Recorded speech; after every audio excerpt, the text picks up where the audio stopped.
அது வந்து எல்லாருமே ரொம்ப எமோஷனல் ஆகிட்டோம் அந்த டைமில். அதுவும் ப்ரொடியூசர்ஸ் டாட்டராக அது வளர்ந்து எக்ஸ்பீரியன்ஸ் பண்ணதுனால தட் ஹிட் வெரி. தியேட்டர்களில் ரிலீஸ் பண்ணுறது வந்து ஆஃப்கோர்ஸ் இஸ் ஏவிஎம்ஸ் மெயின் திங். பார்க்கும்போது இல்லை நம்ம தான் அதை ப்ரொடியூஸ் பண்ணோம், வேறு யாராவது ப்ரொடியூஸ் பண்ணால் வில் ஃபீல் பேட். ஆடியன்ஸ் வந்து ரொம்ப பேஷனேட்டாக இருக்காங்க, scene by scene break down discuss பண்ணுறது அதெல்லாம் பண்ணுறாங்க. ஆனால் அது வந்து சரியான சேனலில் போய் பார்த்துட்டு பண்ணுறது கிடையாது. எனக்கு சூப்பர் பவர் இருந்ததுன்னா I would use the tech skills to just obliterate it. Very big crime. ஆனால் அது ரொம்ப கேஷுவலாக எடுத்துக்கிற ஒரு கிரைம். என் பிக்கெஸ்ட் மெமரி வந்து அந்த டைமில் மின்சார கனவு. வலி இருக்குங்கிறது எங்களுக்கு புரியல. சில பேர் வந்து ரொம்ப சங்கடப்பட்டு மெசேஜ் அனுப்பியிருக்காங்க. ஐ am very passionate about my work. ஆனால் நான் அவ்வளோ அவுட் ஸ்போக்கன் கிடையாது. வேணும்னே தமிழ் ராக்கர்ஸ்க்கு அவங்களுக்கு ரெஸ்பெக்ட் கொடுத்து அவங்க இதில் பார்க்கணுங்கிற ஃபீலிங்ல ரொம்ப நல்ல கதையாக இருக்கலாம். ஆனால் ஏவிஎம்க்கு செட் ஆகாதுன்னா அவங்களோட டைமை வேஸ்ட் பண்ணி ஃபுல் கதையை கேட்டுட்டு அதுக்கப்புறம் இல்லைங்க இது சரி வராதுன்னு சொல்றது வந்து எனக்கு சரியும் படல. நம்ம ஸ்பெண்ட் பண்ணி தயாரிக்கிறோம், ஆனால் நீங்கள் ஸ்பெண்ட் பண்ணி பார்க்க மாட்டேங்கிறீங்கிறது தான். ஆனால் அது போக வந்து நம்மளுக்கு அந்த பேஷன்லேருந்து ஆம்பிஷன் வரும் இல்லை. So I want to be a pilot. நான் அப்பாவை எக்ஸாம்பிளாக எடுத்துக்கிட்டேன்னா யாருமே வந்து ஒரு கதை விட முடியாது அவங்ககிட்ட. இல்லை இப்படி தான் பண்ண முடியும்னு அவங்க உடனே hill call you out on it. எங்களுக்கு என்ன ஃபோக்கஸ்னா கதை தான் ஃபோக்கஸ். நம்மளோட படம் அந்த மாதிரி இருந்தது, இல்லை ரஜினி சார் படம் அந்த பிரம்மாண்டம் அதெல்லாம் இருந்தது, அந்த எக்ஸைட்மெண்ட் இருந்தது. இப்போ வந்து படத்தை பார்க்கும்போது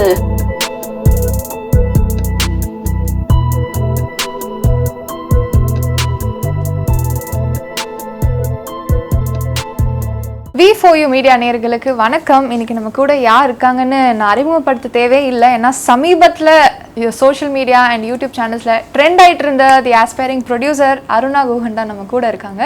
ஸோ வணக்கம் and so happy to have you in my interview today. ஏன்னா அவங்கள வந்து லைக் பிஹைண்ட் த சீன்ஸ் கேமராவில் பார்த்து and you giving a lot of interviews and finally me interviewing you it's very different experience for me. So firstly tell me, எப்படி இருக்குது உங்களுக்கு இன்டர்வியூஸ்லாம் கொடுக்குறது, answering to questions thrown at you by the media? Slowly getting used to it. I think முன்னாடி அவ்வளவா இல்லை. So slowly getting used to it. So இதுக்கான preparations-லாம் எப்படி பண்ணுவீங்க, or how would you like face questions that are brought to you? Actually முன்னாடி வந்து கொஞ்சம் preparation first 2க்கு வந்து கொஞ்சம் prep பண்ணேன். அப்புறம் அதில் ரொம்ப கான்ஷியஸ் ஆகிட்டேன். இப்போ ப்ரெப் பண்ணுறது கிடையாது. So whatever comes, let's just go with the flow. Okay, coming to Tamil Rockerz, congratulations on your debut web series as a producer. And நீங்கள் வந்து இந்த ஒரு ப்ராஜெக்ட் பேக்கப் பண்ணுறதுல எங்களுக்கு ரொம்ப சந்தோஷம். Because Tamil Rockerz was one such thing that ஆடியன்ஸாக வந்து என்ன நடக்குது, வாட் இஸ் இட் ஆல் அபவுட்னு தெரிஞ்சுக்க ஒரு ஆர்வம் இருந்தது. So tell us about the feedback you've been receiving for the web series. Feedback has been very good. யார் கேட்டாலும் இப்போ இண்டஸ்ட்ரியிலேருந்து we've received a lot of love. Also நம்ம வந்து ரொம்ப பேஷனேட்டாக we tried also to showcase everybody's point of view. யார் யார் எப்படி பாதிப்பாங்கன்னு எல்லாரும் போட்டிருக்கோம். So that has definitely got very good response. Even from the audience we got good response. Okay, நீங்கள் வந்து like almost like more than 10 times ஆச்சு பார்த்துருப்பீங்க உங்களோட வெப் சீரிஸை. உங்களுக்கு எந்த பாயிண்டில் you felt too connected to the script or to the subject that was shown on screen? Actually beginningலேருந்து அப்போ நான் I felt very passionate about the topic. ஆனால் நான் வந்து டெக்னீஷியன்ஸ் கூட ஃபர்ஸ்ட் டைம் அந்த QC இதுக்கு பார்க்கும்போது அந்த டைமில் வந்து MS பாஸ்கர் சீன்லாம் பார்க்கும்போது பயங்கரமாக ஷூட் பண்ணும்போதே அந்த சீனில் வந்து பின் ட்ராப் சைலன்ஸ் இருந்து அவங்க சிங்கிள் டேக்லேயே கொடுத்துட்டாங்க. அது வந்து எல்லாருமே ரொம்ப எமோஷ்னல் ஆகிட்டோம் அந்த டைமில். அதுவும் ப்ரொடியூசர்ஸ் டாட்டராக அது வளர்ந்து எக்ஸ்பீரியன்ஸ் பண்ணதுனால that hit very directly to me. Okay, so நீங்கள் ஒரு ப்ரொடியூசராக மாறதுக்கு முன்னாடி உங்களுக்கும் தெரிஞ்சிருக்கும் what is the duty of a producer, அவங்களாம் என்னெல்லாம் பண்ணுவாங்கன்னு. But are there certain notions that you had conceived before you could become a producer that changed after you became one? Yeah, I think it's more the way that you want to do the job. I think தாத்தாவாக இருக்கட்டும் அப்பாவாக இருக்கட்டும், each person brings a certain way of doing the job, based on our personalities or what level we want to be involved or what our focus is on. So I think other than till I actually did it, I didn't kind of realize what level I wanted to be involved in. But I think we all have a way of if we do it this makes logical sense to do it best kind of thing. So that I think I figured out now. So every technician every producer அவங்களுக்கான ஒரு தனித்துவமான ஒரு working style இருக்கும். And உங்களுக்கு நான் கேள்விப்பட்ட வரைக்கும் you one such producer who was on set like for almost every other day. So அந்த அனுபவம் எப்படி இருந்தது going on set, like getting to know what's happening in and around? See, I firmly believe that only if you do that can you really be in the know of what's happening. Also, especially with OTT, you're responsible to so many different sides. It may be to Sony, other side there is a production team, there is the director, so many different sides. Like ellaroda, I feel like I should be a producer that has everyone's back. Adu vandu inclusive or team experience ah irukkanongradhu da main idu. At the same time, I always keep an eye on how much is spent every day. Adella nama paathittu vandada there are no shocks later on. Any issue that there is today can always be set right tomorrow. So that is the logical way for me to do it, and for me to do it the best I feel, so I follow that. Okay, so நீ உங்களோட like AVM is there, that நம்ம எல்லாருக்குமே தெரிஞ்ச மாதிரி, but நீங்க அதில் venture பண்ணதுக்கு அப்புறமா you started with a web series. So உங்களுக்கு லைக் வெப் சீரிஸ் பண்ணுறோமே அந்த மாதிரி ஏதாவது ப்ரெஷர் இருந்ததா? பிகாஸ் அ தியேட்டர்கள் release and an OTT release are like completely poles apart. அதோட லாஜிஸ்டிக்ஸ் எல்லாமே ரொம்ப டிஃப்ரெண்ட்டாக இருக்கும். ஸோ எப்படி இருந்தது like you being a part of web series in your very first venture? I think the very first venture is also a good way to start in that sense, because also based on our generation, but I communicate a lot with people on email. So email is a natural way for us to do things, or even Excel, or maintaining everything a certain way, systematic way. We don't keep things on paper. Okay. So that system works very well. So we actually fit into that corporate kind of structure very easily. Little bit there was office lella and the processes konjam maarudhu adella vandu konjam it took a little bit of adjustment, but the whole team has been great and it's come out quite well. It's a very good learning experience. Ena idhula irundhu eduthu nama konjam efficiency improve pannalanu kuda there are points. So we should take from wherever we feel is useful, right? So those things are very useful, I think. Okay, so இப்போ இருக்கிற producers என்ன feel பண்ணுறாங்கன்னா, தியேட்ரிக்கலாக ஒரு படம் release எடுத்து அது பண்ணுறதுல அதோட ஒரு சந்தோஷம் வேறு விஷயம். பட் இப்போ எல்லாமே ஓடிடிலேயே நம்ம ரிலீஸ் பண்ணலாம், ஓடிடிலே I think that's the safe game for us அப்படின்னு சில பேர் ஃபீல் பண்ணுறாங்க. So what is your take as a producer? உங்களுக்கு தியேட்ரிக்கலாக ரிலீஸ் பண்ணுறது உங்களுக்கு லைக் ஓகேவா ஃபீல் ஆகுதா, இல்லை you consider OTT is a good option, we can just go ahead with it? I think they both have their separate strengths. Theatrical release பண்றது வந்து of course is AVM's main thing. And படத்துக்கு base பண்ணி we normally choose. So when we read the script itself, we know whether formatக்கு வந்து long format or short format, இல்ல either in between அந்த 90-minute format இருக்குமான்னு we can always tell from a story. அதனால எங்களுக்கு என்ன ஃபோக்கஸ்னா கதை தான் ஃபோக்கஸ். ஸோ அது வந்து இழுக்கமும் கூடாது, சுருக்கமும் கூடாது. அந்த எப்படி கரெக்டாக சொல்ல முடியுமோ அதுதான் main method of deciding the medium. But I think both are necessary. So you're okay with OTTs as well and theatrical? Yeah, both are necessary. I think we do need both. Okay, so உங்களோட theatrical release நம்ம எப்போ எதிர்பார்க்கலாம்? No idea, but hopefully soon. Okay, hopefully soon. And நீங்கள் எந்த மாதிரி படங்கள் நீங்களாக produce பண்ணணும்னு உங்களுக்குன்னு ஒரு ஆசை இருக்குல்ல? Because you been grown up வாட்சிங் a lot of films produced by AVM which are mostly like family entertainers with a nice commercial package.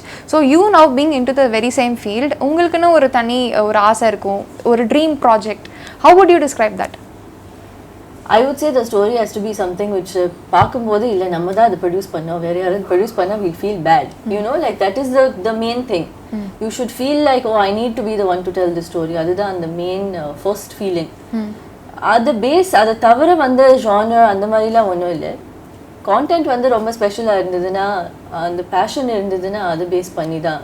கதை வந்து ட்ரீம் ப்ராஜெக்ட்டுங்கிறது of course it can be magnum opus type, but there are also smaller stories that ரொம்ப ஸ்பெஷலாகவும் இருக்கலாம். இல்லை சொல்கிறதுக்கு வந்து வெளியில் நிறைய பேரோட லைஃப்பை மாற்றலாம். அந்த மாதிரி ஸ்டோரிஸ் கூட இம்பார்ட்டன்ட் தான். So content is king. Okay, it is for everyone as well. So Tamil Rockerz மாதிரி ஒரு டீம் இல்லை ஒரு admin அந்த நெட்வொர்க்கே ரொம்பவே it's so difficult to break through அப்படின்னு நிறைய பேர் பேசிகிட்டு இருக்காங்க. அண்ட் நீங்கள் ஒரு எக்ஸ்டென்ட்டுக்கு இந்த வெப் சீரிஸில் காட்டியிருக்கீங்க, like how we can get through them, இல்லைனா what are the ways like we can like crack this particular, you know, புரியாத புதிர். ஸோ நம்ம டைரக்டர்கிட்ட நான் கேட்டிருந்தேன், லைக் இன்கேஸ் உங்களுக்கு வந்து அந்த அட்மின் யார் அப்படின்னு உங்ககிட்ட பிடிச்சி கொடுத்துட்டோன்னா நீங்கள் என்ன பண்ணுவீங்க, இல்லை எந்த மாதிரி கேள்விகள் கேட்பீங்க அப்படின்னு. So if we brought him here to you, what would your first reaction be? I think psychological understanding is the first step to understanding anything. ஏன் பண்ணுறாங்க இல்லை சில பேர் வந்து அவங்க மோட்டிவேஷன் தான் கீ. எந்த ஹியூமன் பீயிங்காக இருந்தாலும் எந்த ஆக்ஷனுக்குமே ஒரு மோட்டிவேஷன் இருக்கும். அந்த மோட்டிவேஷன் என்னங்கிறத நம்ம கண்டுபிடிச்சாலே it will give us some insight into what it is. But having said that, I think that what they are doing is illegal. So அது வந்து நம்ம வந்து I can't take that action into my own hands. So that is a tricky question. I wanted an answer. சரி இதுக்கு என்ன பதில் சொல்ல போறாங்கன்னு எல்லாருக்கும் அவங்களோட point of view, keeping aside all these government officials இல்லனா the law will do its own duty, அதெல்லாம் கீப்பிங் aside, in case உங்களுக்கு ஒரு சூப்பர் பவர் இல்ல அந்த மாதிரி ஏதாவது விஷயம் கொடுத்திருந்தாங்கன்னா how would you take that forward? எனக்கு சூப்பர் பவர் இருந்ததுன்னா I would use the tech skills to just obliterate it. So that's definitely what I would do. Okay, and what is encouraging Tamil rockers or people like them to get into piracy? You know, one point like the audience is also a reason because they are not watching films in theaters. Yes. And in the mari piracy kana vishayangalukku support பண்றாங்க. அதனால so when customers are more, the supply becomes more eventually like that. Yeah. So எந்த காரணத்துக்காக audience வந்து support பண்ண மாட்டேங்கறாங்க படங்களை? எனக்கு தெரிஞ்சு சில பேர் வந்து கன்வீனியன்ஸ்க்காக, சில பேர் வந்து அந்த they don't want to spend that money. ஆனா அதுல sad இது என்னன்னா நம்ம ஸ்பெண்ட் பண்ணி தயாரிக்கிறோம், ஆனா நீங்க ஸ்பெண்ட் பண்ணி பார்க்க மாட்டேங்கிறீங்கங்கிறது தான் that is the tricky thing. Because I think they are very passionate. Audience வந்து ரொம்ப பேஷனேட்டா இருக்காங்க, scene by scene break down discuss பண்றது அதெல்லாம் பண்றாங்க. ஆனா அது வந்து சரியான சேனல்ல போய் பார்த்துட்டு பண்றது கிடையாது. அது ஒண்ணுதான். So அவங்கள எப்படி கன்வின்ஸ் பண்ணலாம், like let us stop now, Tamil Rockerz is of course doing its own duty, like இப்போ இந்த வெப் சீரிஸ் பார்த்துட்டு சில பேருக்கு ஒரு அவேர்னஸும் கிரியேட் ஆயிருக்கு, like there are a lot of people's hard work, you know, blood sweat everything gone into a project, and நாங்க ஈஸியாக வந்து ஒரு CD வாங்கிட்டு அதை வந்து அப்படியே பார்த்து என்ஜாய் பண்ணுறோம். So they have to an extent realized the fact that நம்ம இந்த மாதிரி ஒரு விஷயம் பண்ணக்கூடாதுன்னு. But majority of the audience எப்படி நம்ம கன்வின்ஸ் பண்ணலாம் to not encourage such sites or such things? See, அது வந்து நாங்க we have received some messages. இந்த மாதிரி நாங்க இவ்ளோ மெனக்கெடுதல் போடுறது இல்ல, பணம் இல்ல, வலி இருக்குங்கிறது எங்களுக்கு புரியல. சில பேர் வந்து ரொம்ப சங்கடப்பட்டு மெசேஜ் அனுப்பியிருக்காங்க. That makes us feel good because we've actually achieved what we set out to do. மீதி வந்து ஐ திங்க் தட் சில பேர் வந்து வேணும்ட்டே இந்த மாதிரி பண்ணி நான் வேணும்னே தமிழ் ராக்கர்ஸ்க்கு அவங்களுக்கு ரெஸ்பெக்ட் கொடுத்து அவங்க இதில் பார்க்கணுங்கிற ஃபீலிங்கில் அது வந்து உள்ளேருந்து வரக்கூடிய ஒரு சேஞ்ச் தான். ஏன்னா இப்போ உங்களோட பொருளை திருடினா உங்களுக்கு ஒரு ஃபீலிங் வரும், அது வந்து அந்த லாஜிக்கை வந்து அப்ளை பண்ணுறது கிடையாது. அது வந்து ரொம்ப ஒரு மேலோட்டமாக எடுத்துட்டு சரி நான் பார்த்துட்டு போனேன் என்ன அந்த மாதிரி ஒரு ஃபீலிங் இருக்குது. ஆனால் சொசைட்டியாக நம்ம எல்லாருமே சேர்ந்து வந்து ஒரு சேஞ்ச் உண்டாக்க வேண்டியது தான் something like piracy. Because it's a very big crime, ஆனால் அது ரொம்ப கேஷுவலாக எடுத்துக்கிற ஒரு க்ரைம். ஸோ சீசன் 2க்கான லைக் ப்ரிப்ரேஷன்ஸ் ஆரம்பிச்சாச்சுன்னு டேரக்டர் சொல்லியிருந்தாங்க. And when can we expect season 2 Tamil Rockers? We hopefully will be able to announce soon, but preparations on the writing process will take a little bit and then everything will be planned. So maybe sometime next year. Okay, so looking forward to it. And நீங்க வந்து சின்ன வயசுல you would have definitely accompanied your dad or your தாத்தா on set for a particular film. So அந்த like சின்ன வயசுல இருந்து எனக்கும் அந்த பிரமிப்பு உண்டு. ஒரு ஷூட்டிங் செட்ல போய் நம்ம நடக்கும்போது ஆர்டிஸ்ட் வந்து ஒரு ஷாட் கொடுக்குறாங்க இல்லைன்னா we get mesmerized around that set. So உங்களுக்கு அந்த மாதிரி சின்ன வயசுல நடந்திருக்கா? என் பிகெஸ்ட் மெமரி வந்து அந்த டைம்ல மின்சார கனவு. ஓகே, ஏன்னா ஸ்கூல் ஹாலிடேஸ் இருந்தது, தேவர் ஷூட்டிங் இன் ஊட்டி, அதனால அங்கே போயிட்டு டைம் ஸ்பெண்ட் பண்ணது தான் எங்களுக்கு ரொம்ப மெமரி. ஆனால் அது 8 years ஓல்டு இருக்கும். அப்போ வந்து ராஜீவ் அங்கிள் இருக்கட்டும், இல்லை டிஓபி வேணு அங்கிள் இருக்கட்டும், கஜோல், பிரபுதேவா எல்லாருமே கூட இருந்து கூட அந்த ஷூட்டிங்க்கு அப்புறம் எல்லாருமே சேர்ந்து இருப்பாங்க இல்லை, அந்த டைமில் எல்லாம் நிறைய டைம் ஸ்பெண்ட் பண்ணியிருப்போம். So everyone was very affectionate and was showing us Venu uncle எப்படி கேமரா ஒர்க் ஆகுது அதெல்லாம் காட்டிட்டு இருந்தாங்க நிறைய. ஸோ ரொம்ப அதுதான் ரொம்ப கீ எக்ஸ்பீரியன்ஸ் எங்களுக்கு. Okay, so almost the film turns 25 this year. Exactly. And நீங்கள் வந்து லைக் ரீசெண்டாக போஸ்ட் போட்டிருந்தீங்க with regard to Sivaji turning 15 this year. So எப்படி இருந்தது? லைக் நீங்கள் சொல்லியிருந்தீங்க காலேஜ் படிக்கும் போது படம் வெளிவந்தது. So tell us about your college experience. அந்த படம் அப்போ பார்த்து இந்த and the same film when you watch it now. அந்த டைமில் பார்க்கும்போது வந்து ஒரு நம்மளோட படம் அந்த மாதிரி இருந்தது, இல்லை ரஜினி சார் படம் அந்த பிரம்மாண்டம் அதெல்லாம் இருந்தது, அந்த எக்ஸைட்மெண்ட் இருந்தது. இப்போ வந்து படத்தை பார்க்கும்போது டெக்னிக்கல் சைட்லேருந்து எவ்வளோ பண்ணியிருக்காங்க, இல்லை ஷார்ட் எங்கேருந்து எடுத்திருக்காங்க, ஸ்டெடிகேம் யூஸ் பண்ணியிருக்காங்க, அந்த டெக்னிக்கல் இதை ரொம்ப இன்வைட் பண்ணுறேன். இல்லை எடிட்டிங் அதெல்லாம் இப்போ வந்து ரீசெண்ட் பாஸ்டில் வந்து ரொம்ப எக்ஸ்பீரியன்ஸ் பண்ணதுனால எதை பார்த்தாலும் அந்த டெக்னிக்கல் அப்ரிசியேஷன் வர்றதுனால you can learn from every thing. அதனால அது இன்னும் பவர்ஃபுல் ஆயிடுச்சு. ஸோ ஒரு ப்ரொடியூசருக்கு வந்து ஃபினான்ஷியலாக ஸ்டேபிளாக இருக்கிறது மட்டும் முக்கியமா இல்லை the producer should also no the craft that cos in to making a film? உங்களை பொறுத்த வரைக்கும்? என்னை பொறுத்த வரைக்கும் ரெண்டுமே இருக்கணும். ஏன்னா இப்போ நான் அப்பாவை எக்ஸாம்பிள் எடுத்துக்கிட்டேன்னா யாருமே வந்து ஒரு கதை விட முடியாது அவங்ககிட்ட. இல்லை இப்படிதான் பண்ண முடியும்னு அவங்க உடனே hill call you out on it. And அதை பார்த்து நான் அதை இன்வைட் பண்ணிக்கணுங்கிறது ஒரு பெரிய கீ இது. ஏன்னா நாளைக்கு வந்து நம்மளுக்கே சப்ஜெக்ட் தெரியாத நிலைமையில இருக்கவே கூடாது. கண்டிப்பா. So personally I feel that's the way to do it and I made sure that I am like that. Okay, so உங்ககிட்ட வந்து ஒரு அப்கமிங் டைரக்டர் வந்து ஸ்கிரிப்ட் கொண்டு வராங்கன்னா what is that one factor that would convince you to back the film? Out of the box இல்லை, முன்னாடி இந்த கதையை கேட்டது இல்லைங்கிறது ஒன்று. ரெண்டு வந்து AVM லோகோ அதில் போடலாங்கிற ஒரு இது. கண்டிப்பாக ரொம்ப நல்ல கதை இருந்தால் கூட லோகோ போட முடியாதுன்னா we won't take it. Not taking it. ஆமாம். ஸோ அது ரொம்ப இது. ஏன்னா எங்களுக்கு அந்த ரெஸ்பான்சிபிலிட்டி ஆல்வேஸ் இருக்கும். Definitely. ஆமாம். ஸோ அது வந்து ஒரு கீ இது.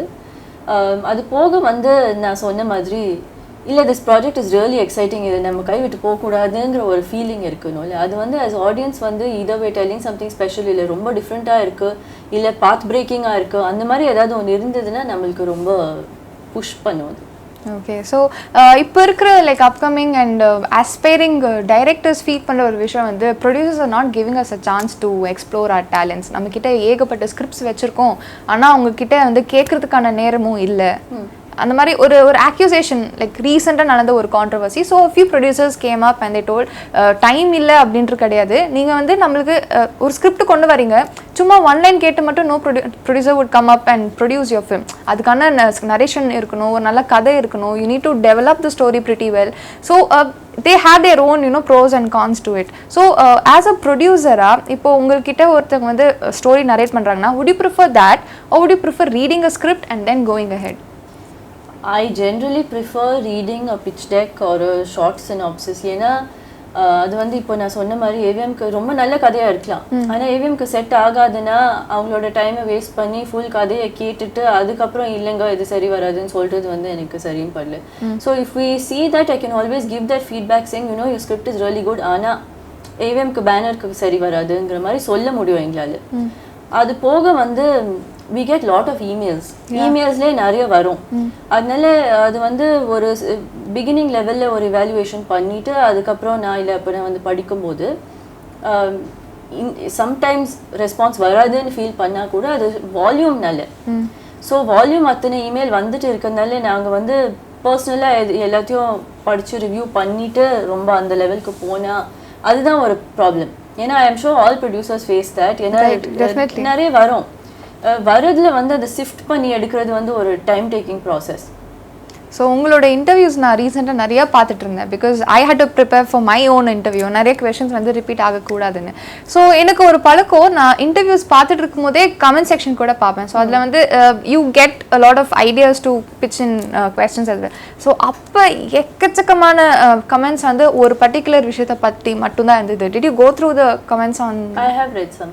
ஸோ அதில் வந்த ஒரு மேஜர் கமெண்ட் என்னன்னா, இப்போ இருக்கிற டெபியூ ஹீரோயின்ஸுக்கு பதிலாக இவங்களையே நம்ம வந்து காஸ்ட் பண்ணியிருக்கலாமே. So did you come across that come? So what is your response to it? Actually personality type அது இல்லவே இல்லை. ஏன்னா I am little bit of an ambivert. So I am very passionate about my work. ஆனால் நான் அவ்வளோ outspoken கிடையாது. So I am not considering that at this point. So like when you grew up as a kid, உங்களோட ambition என்னவா இருந்தது? Definitely it wouldn't have been like I would grow up and become a producer in my very own banner அப்படின்னு நீங்க நினைச்சிருக்க மாட்டீங்க. So உங்களோட ambitions எப்படி இருந்தது? And with every stage in life ambitions tend to change. It's never constant. So அதை பத்தி சொல்லுங்க. I think சின்னதுலேருந்து எங்களுக்கு தெரியும் we are going to do this அப்படின்னு. Both of us always knew that. ஆனால் அது போக வந்து நம்மளுக்கு அந்த பேஷன்லேருந்து ambition வரும் இல்லை. So I wanted to be a pilot. Wow. அதுக்கு வந்து அம்மா நோன்னு சொல்லிட்டாங்க. ஸோ அதுதான் என்னோட ஃபர்ஸ்ட் இது. அப்புறம் ஸ்போர்ட்ஸ் நிறைய பண்ணுவோம், அதனால வாண்டட் டு பி வென் கோ கார்ட்டிங்லாம் பண்ணும்போது ரேசராக இருக்கணும்னு ஃபீல் பண்ணியிருக்கேன். அப்புறம் wanted to be a sportsman, அதெல்லாம் நிறைய இருந்திருக்கு நடுவில். ஆனால் எல்லாமே ஒரு ஸ்போர்ட்ஸ் பேஸ்ட் ப்ரொஃபஷனாக இருந்திருக்கு, இல்லை பைலட் தான் மெயின் அந்த டைமில். Okay, so how did producing and all of that come? எப்போவுமே தெரிஞ்சது தான். அண்ட் போக போக வந்து we also it was something that we were interested in. ஆனால் அந்த லெகசியை கண்டினியூ பண்ணணும், ஆனால் அந்த இன்ட்ரெஸ்ட்டும் இருக்குங்கிறது தெரியும். அதனால நாங்கள் காலேஜ் படிக்க ஆரம்பிக்கும் போது after college we used to come here and second half of the day வந்து தாத்தா கூட ஸ்கிரிப்ட் டிஸ்கஷனில் உட்காடுறதா இருக்கட்டும், இல்லை மற்ற டிபார்ட்மெண்ட்டில் ட்ரைனிங் எடுக்கிறதா இருக்கட்டும், எவ்ரிடே அதை பண்ணிட்டு இருக்கோம். ஸோ அது வந்து 2006லேருந்து, ஸோ லாங் டைம் இருக்கும். ஸோ அது பண்ணிட்டு இருந்ததுனால எங்களுக்கும் அது ஸ்டார்ட் ஆயிடுச்சு.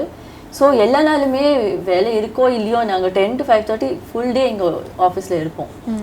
ஸோ இது வந்து நான் பர்சனலாக கேட்குற ஒரு விஷயம், because even I have a sibling at home and எங்களுக்குள்ள அடிக்கடி கிரியேட்டிவ் டிஃப்ரென்சஸால் சண்டை பிரச்சனை நிறைய வரும். ஸோ நான் யூ அப்பர்னா 2 பேருமே யூ ஆர் பேக்கிங் AVM ப்ரொடக்ஷன்ஸ்னால் உங்களுக்குள்ள சில வேறுபாடுகள், சில கிரியேட்டிவ் டிஃப்ரென்சஸ்லாம் வந்திருக்கும்ல. So how do you tackle that and at the end of the day how do you sort it out? I think personality wise சில விதத்துல we're very similar, சில விதத்துல we're different. I think that in the beginning வந்து அந்த fights வந்து ரொம்ப நிறைய நடக்கும், அது எல்லா siblingsக்கும் இருக்கிற மாதிரி. அப்புறம் we came to a way of managing it where it was more efficient also, that way we can support each other, but at the same time வந்து தனி ப்ராஜெக்டை ஹேண்டில் பண்ண அது வந்து 2-3 ப்ராஜெக்ட் ஒரே டைம்ல பண்ணக்கூடிய மாதிரி ஒரு எஃபிஷியன்ஸ் பேஸ் இது பண்ணும். ஓகே, ஸோ உங்களுக்கு ஒரு ப்ரொடியூசரா உங்களோட பிக்கெஸ்ட் லேர்னிங் என்ன? பிக்கெஸ்ட் லேர்னிங் என்னன்னா ஐ திங்க் ஒன்று வந்து பேஷன்ஸ், 2 வந்து it's not really what you think. அது வந்து ரொம்ப டீப்பாக போகும் எல்லாமே. அதனால அந்த being able to manage people are deal with people, அந்த ரிலேஷன்ஷிப்ஸை மெயின்டைன் பண்ணுறது சில நேரம் ட்ரிக்கியாக இருக்கலாம். ஓகே, ஐ திங்க் அது வந்து ஒரு கீ லேர்னிங் கண்டிப்பாக. ஓகே, நீங்கள் ஒரு ப்ரொடியூசராக இந்த ஒரு ப்ரொடியூசரோட ஒர்க் பார்த்து நீங்கள் வியந்து போன ஒரு நபர் யார்? I think I've really liked it. Recently பார்த்தா நான் வந்து ஹாலிவுட்ல சொல்றேன் இப்போ, ஆனா Daniel Levy.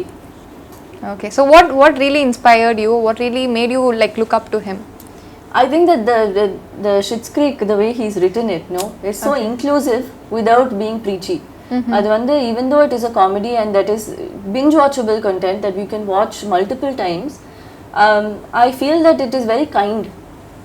It says things in a way which the world needs to hear, that everybody can come together, all kinds of people make the world, we need everybody, and I like the way that he said that, but in an intelligent way. So ஒரு ப்ரொடியூசராக இருக்கும்போது உங்களோட work schedule and work process பொறுத்த வரைக்கும் உங்களுக்கு ரொம்ப பிடிச்ச ஒரு விஷயம் என்ன, ரொம்ப ஸ்ட்ரெஸ்ஃபுல்லான ஒரு விஷயம் என்ன? அந்த டைனாமிக்காக இருக்கிறது எனக்கு ரொம்ப பிடிச்சிருக்கு. ஏன்னா எவ்ரிடே இஸ் டிஃப்ரெண்ட், என்ன வரப்போகுதுன்னே தெரியல. And problem solving இது வந்து I'm good at and I enjoy that. Also I think as a person வந்து it also trains you a lot to, even in life it's very helpful. ஸ்ட்ரெஸ்ஃபுல்லாக இருக்கிறது வந்து maybe டைம்லைன்ஸாக இருக்கலாம், இல்லை இந்த ஓடிடி இதில் வந்து நிறைய 24/7 ஒர்க் பண்ணுறது சில நேரம் கொஞ்சம் டயரிங்காக இருக்கலாம், but otherwise. So Tamil Rockers தொடர்ந்து what's next in the pipeline? So we have some projects we've commissioned, we have some projects that we're writing also. So couple of things are there, so hopefully next year should be quite busy. So looking forward to all your projects and AVM Productions மீண்டும் நிறைய படங்கள் நிறைய web series பண்ணிட்டு இருக்கிறதா நாங்களும் கேள்விப்பட்டோம், and we really felt very happy. So உங்களோட எல்லா ஃபியூச்சர் ப்ராஜெக்ட்ஸும் வெற்றி அடைய V4 மீடியா சார்பின் வாழ்த்துக்கள். அண்ட் கடைசியாக எங்களோட வியூவர்ஸ்க்கு என்ன சொல்ல விரும்புறீங்க? I think இந்த பைரசியை பற்றி தான் சொல்லணும்னா, இந்த மாதிரி ரொம்ப பேஷன் மெனக்கெடல் எல்லாமே போய் நாங்கள் இந்த கான்டென்ட்டை க்ரியேட் பண்ணுறோம். ஸோ என்டர்டெயின்மெண்ட் இண்டஸ்ட்ரி ஹோல் ஹார்ட்டடாக உங்களே சப்போர்ட் பண்ணி உங்களுக்காக பண்ணிட்டு இருக்கும் போது வாழ்க்கையே இதுக்காக தான் வாழ்ந்துட்டு இருக்கோம் எல்லாருமே. அதனால ப்ளீஸ் சப்போர்ட்டர்ஸ், அதை வந்து லைட்டாக எடுத்துக்காதீங்க. நீங்கள் வந்து பார்க்குறீங்கன்னு நீங்கள் கேஷுவலாக எடுத்துகிட்டு, இல்லை ஒரு காமெண்ட் வந்து நீங்கள் தமிழ் ராக்கர்ஸ் தான் சப்போர்ட் பண்ணுறீங்கன்னு ஒரு காமெண்ட் போடும்போது அதுக்கு ஒரு எல்லாத்துக்கும் ஒரு கான்சிக்வன்ஸ் இருக்குது. அதனால நீங்கள் எல்லாருமே சேர்ந்து வந்தால் தான் நம்ம என்டர்டெயின்மெண்ட் இண்டஸ்ட்ரியை கண்டினியூவாக சப்போர்ட் பண்ணி நம்ம எல்லாருமே ஒன்றா இருந்து நல்ல கான்டென்ட் இந்தியாவில் இருந்து தயாரிச்சுட்டே இருக்கலாம். So please support us. Thank you so much, Aruna. It was lovely talking to you. Thank you. Hi, this is Aruna. Please do like, share and subscribe to V4U Media.